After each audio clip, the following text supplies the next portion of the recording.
Joining us right now to talk some football and the latest and what is going on in the National Football League. That does have a draft 3 weeks from last night going down. 3 weeks from today, it will be rounds 2 and 3 of the NFL draft.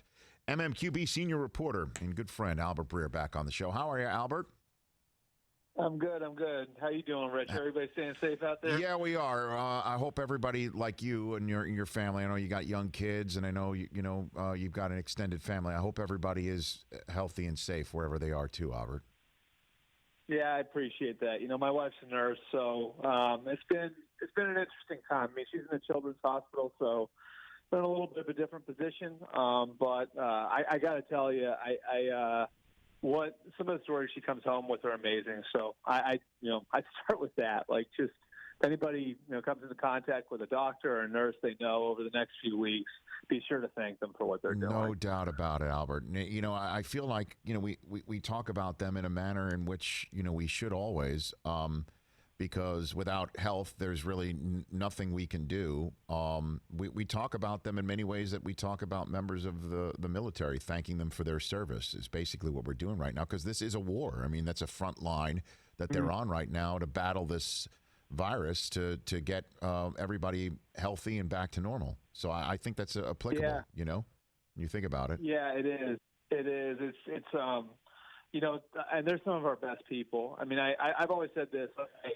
The people I meet who are in that field, and I've got some of my family, like I mentioned my wife, I've got an uncle who's a surgeon, and I think for a lot of them, it's like the military too, and that it's a calling for them, and I know that's certainly the case with my wife, and I just, I think for a lot of them, they don't need to be thanked because they feel like, in a lot of ways, it's their purpose, it's why they're here, But I do know, after hearing how stressful it is going in there on a day-to-day basis now, it does help, to hear from other people. So, they're very much, I think they're some of our best people, our doctors and nurses, and it can't hurt anything it doesn't cost anybody anything to show gratitude to those people. Like it's well said that it's similar to, a soldier being in the front lines in battle. Well, Albert, well said. Let's get, because of their hard work, and we still have the ability to talk about sports and talk about pop culture and entertainment and provide a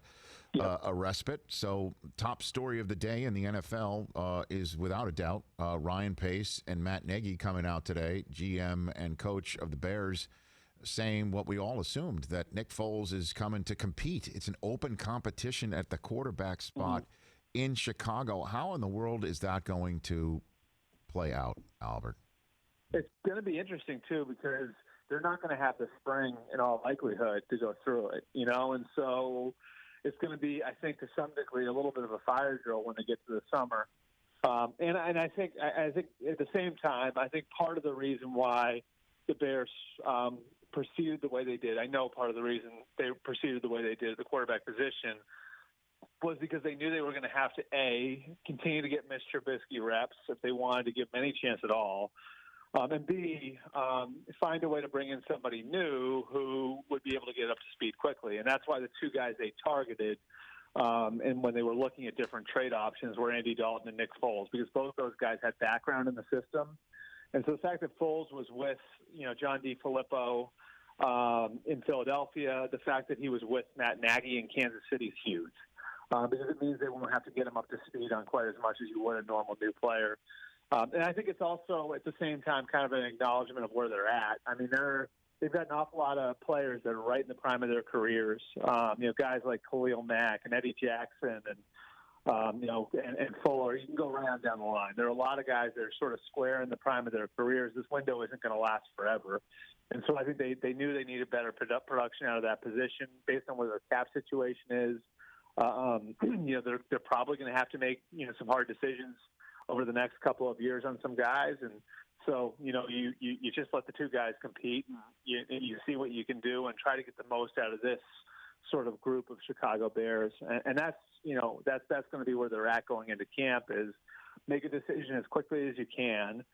So then you can kind of give the team the word on who their quarterback's going to be, and then you can build around that guy. But, certainly a big part of this, without question, is the fallout of the decision to take Mitch Trubisky over Deshaun Watson and Patrick Mahomes. Yeah, man, because you want to talk about, an admission of where you are. When you used that phrase a moment ago, I thought you were referring to the second overall pick of the draft. Now, 4 drafts ago, or soon to be 4 drafts ago, taken over the reigning MVP of the Super Bowl and an MVP candidate year in and year out, a very special player in Deshaun Watson, and admitting that you need to bring in competition for him. And there won't be any competition, as you point out, in the spring in which to make a decision whether you pick up a 5th-year option, right? I mean, how's that all going to work? Right. Albert? I don't know. I don't know if they can pick up the 5th-year option. That's tough because, and look, like this year it's only injury guaranteed. The difference, the different aspects of that in the CBA don't kick in until next year. So it'll only be injury guaranteed if they pick up the Mitch Trubisky's 5th-year option, but it's expensive. And if he gets hurt, then you're on the hook for it. And so here's what's tricky about that is, if you do decide, okay, we're going to pick up the 5th-year option on him, well, then if he doesn't win the job, you're in the situation the Redskins were in however many years ago with Robert Griffin. And you remember that, Rich. He was a healthy scratch every week, and they had to carry 3 quarterbacks on the roster. Colt McCoy was there too, as a result of that, which means you lost 1 player off the team. And part of that for the Redskins was, well, we want to show confidence that, we still believe in Robert Griffin. So then say you decide you're not going to pick up the 5th-year option. Well, then, now what message are you sending to Mitch Trubisky? You didn't pick up the option. You brought out Nick Foles. And so how is that going to affect him? It's a tricky situation. And again, I mean, I think Ryan Pace and Matt Nagy have done a good job of building that team up over the last couple of years. But my God, if you look at the fallout from that one decision, a single decision, to go with Mitch Trubisky and trade up for Mitch Trubisky when Deshaun Watson and Patrick Mahomes were sitting right there for them. It's right there for you. I mean, just a major, I could call it what it is, screw up there to go in one direction, not one of 2 others. Albert Breer from Sports Illustrated, MMQB senior reporter, joining me here on the Rich Eisen Show. Cam and Jameis, I think that they're going to have to wait till the draft to see how chips fall before they go ahead and get a gig. What do you think? What's the market like? Yeah. Right now? Well, I mean, the one job that still seems to be open is the Chargers. And I know the Chargers are doing all of their homework on the guys who are going to be available. And so part of this could come down to who falls to them with the 6th pick or if they're willing to trade up. And I mean, look, having Tyrod Taylor there, if you're going to draft a guy that high, you sort of have a full quarterback room. And so if they weren't able to get somebody they like, with the 6th overall pick or through a trade up, then, that would be an opening for one of those 2 guys. I think the biggest issue for both of them, though, is the fact that they can't go in and sit in a team facility and get checked out, and with Cam, of course, it's physical. Where's his right shoulder at? Where's his left foot at? Like, how does he look physically? Teams want to have their doctors get hands on a guy like that. So that's a serious issue for him. And then with Jameis, I think as much as anything, it's wanting to sit down and kind of talk to the guy after his 5 years in Tampa and see where he's at mentally. And so I think for both those guys, they've really been hurt by the fact that they can't go into these facilities and sit down and talk to people. And I think it's, right now it sort of leaves both guys in kind of a precarious situation where Cam's got to prove, after being the centerpiece of everything in Carolina, being the centerpiece at Auburn, being the centerpiece at junior college, that he can kind of, exist as somebody who might be a little bit less than that. And he's got to prove he's healthy. And then Jameis, I think the best thing for him may be to go to a place that's got a starter in place and an established starter in place where, it's a stable franchise and, he can rehabilitate his stock. Maybe something like what Teddy Bridgewater had to do under different circumstances, where he went to New Orleans, got really good coaching, and, a couple of years later, having been there for 2 years, really paid off. Well, there's 2 other spots, too, where you look across the landscape and you got 2 second-year players who are seemingly the starting quarterbacks at their current spots right now. Mm-hmm. One with a lot more experience than the other. You've got Gardner Minshew in Jacksonville. Will they stick with him? And then there's Jarrett Stidham. I know they brought in Hoyer for the umpteenth time in New England. I mean, how will those quarterback rooms be affected by the next few weeks, do you think? Well, let's start with New England. There's a very real kind of like timeline you can look through that sort of explains why New England may think they've got a first-round talent on their hands. And if you look at Jared Stidham's background, he was the number one high school quarterback in the country coming out of high school, right? He goes to Baylor, starts as a true freshman, plays well, and then, of course, the sexual abuse scandal blows up. So his coach gets fired, and he has to transfer. He transfers to Auburn, where they're running the offense that was built for Cam Newton, which isn't a great fit for him.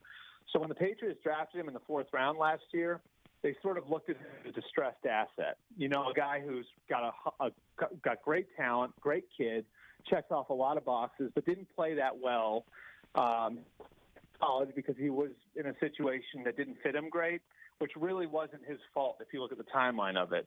And so I think they do want to give him a shot. Doesn't mean they're not going to draft somebody, but if you look at it, it's, you know, his personal situation where he's at, his price tag, their cap situation, you add it up, and there's opportunity there for them to sort of come out of 2020 with real clean financials at the quarterback position after carrying a $13.5 million dead money hit on Brady this year.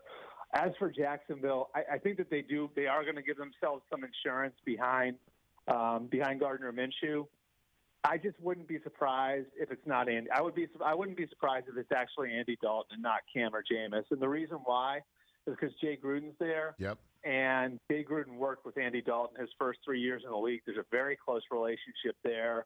And we know the kind of guy Andy Dalton is, that maybe personality-wise he would fit behind a young quarterback a little bit better than the other two. And so I think, you know, you look at both those situations, and there could be opportunity if the bottom just falls out on either Cam or Jameis and the price is so cheap they have to look at it. But I think in both situations there's probably a different path that those teams are going. Last one for you, Albert Breer. 3 weeks from today, we will be through the first round of the NFL draft. Your best guess on the top 3 picks and who chooses them 3 weeks from today that we're talking about, the top 3 picks would be who and by whom, Albert? Okay, I would tell you the Bengals have done so much work on Joe Burrow. And this includes, I mean, this goes back, I mean, they've used every resource and pulled every lever. And this goes to, I don't know if people know this, but Joe Burrow's ex-college roommate, Sam Hubbard, is actually on the Bengals roster. So they used him as a resource to get to Burrow. You know, obviously Zach Taylor has a relationship with Joe Burrow's dad, Jimmy Burrow, because at one time Jimmy Burrow was at Ohio University and Zach Taylor was at the University of Cincinnati. They used to see each other out recruiting. And so the Bengals have just kind of moved every mountain to get to know Joe Burrow as well as they possibly can. I think that they're going to take him number 1 overall, which is a chalk here. And then, you know, my guess is the Redskins kind of do a little homework on Tua. They kick the tires on a trade, and then they wind up taking Chase Young second. And then I think the Lions auction the 3rd pick. I don't think the Lions want to move down too far. So they'd love for a Miami or a Los Angeles, but the Chargers to come up and get that pick. Because, you know, at the top of this draft, there are going to be 4 elite defensive players. Chase Young's one, Jeff Okuda's another, Derek Brown and Isaiah Simmons are the other 2. So I think the Lions would love to be in a situation where they could trade down and still not fall out of range to get one of those guys. So if they stick where they are because they traded Darius Slay, my guess it'd be Jeff Okuda. It's not a home. That's not me being a homer, but I think that's the way they go. But I do think that they're going to do everything they can to try to create a market for that 3rd overall pick.